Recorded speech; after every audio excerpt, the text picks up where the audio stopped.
South Aussie with Cosi. Welcome back, folks. I'm showing you around the Waite campus. Now, this is an area that's close to my heart and it's close to the CBD. Not only does it house 1,500 students and staff, it also spends over $120 million a year on research in agriculture and things like the vines behind me. Not only that, they have got research equipment here that's worth almost $300 million, and it's all within 7 Ks from the CBD. It's a beautiful suburban setting here at the Waite campus. Many people drive by and don't realize what we have here on offer. We've got about 54 hectares of beautiful land that comprises both arboretum and we have agricultural plantings where we do research, as well as teaching for agriculture, food and wine. Today I'm talking to you about the fact that DNA is in all living organisms. This is the Waite program that we have for the School of Agriculture, Food and Wine for the university.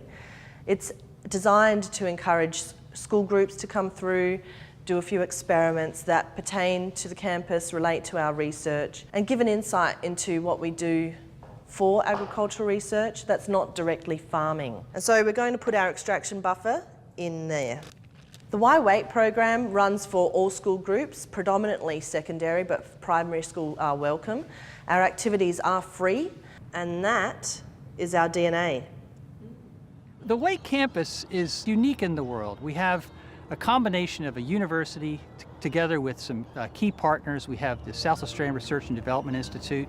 We have 2 divisions of CSRO. We have the Australian Wine Research Institute and a range of other partners that come together in a unique combination of people working on agriculture, food and wine. For young people, they can come and work in this atmosphere. One of the leading centers, not just in Australia, but in the world. We have more than 1,000 researchers on campus.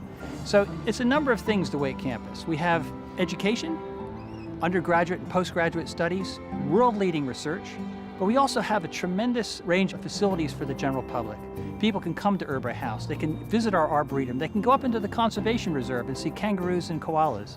And it's just here on the edge of Adelaide. It's a great place to come and enjoy yourself on the weekend. And if you're interested in the academic side of things, we have a range of programs that people can become involved in. The Waite campus is so important to South Australia for a number of reasons. We're building the next generation of scientists and technologists and other specialists who can support our agriculture, food and wine industries. And we have world-class research that's looking at, for example, the grains industry, breeding of new crops that are going to be able to meet the challenges of salinity and drought and other challenges that we're going to see, particularly in the face of climate change. We're working to anticipate some of those challenges so that our plants are ready for them. Agriculture research is at the heart of what Waite campus is all about. And agriculture here in South Australia is worth over $1 billion annually. And here's something you might not have known, that 80% of the cereal varieties that are grown here in South Australia by our farmers, those varieties came from here and they were bred at the Waite campus. And also famous brands like San Remo, they use varieties of wheat that again were bred right here at Waite.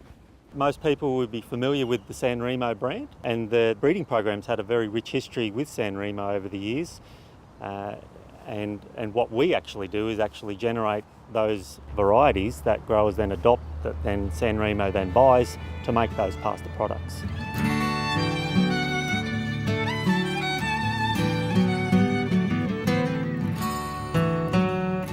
I've been here 15 years now, and I guess one of the things that sticks in my head is the rich history that it provides from a plant breeding context. When you think about plant breeding, I guess it sustains humankind as we know it. Without plant breeding, you don't have varieties that growers want to adopt and therefore produce the food that we basically rely upon day to day. When you reflect back 80, 90 years ago and the sorts of machinery that they had accessible to them when they did plant breeding, would have been a lot of hand cutting with implements that were designed to harvest the plots. We've got a state-of-the-art piece of machinery that retails for around $500,000. It enables us to work through roughly 20 to 25,000 plots per annum and harvesting that material and enabling us to gauge whether one of those representative plots, which is roughly 1.5 metres wide by 5 metres long, weighs as good as a variety that's already been released into the marketplace.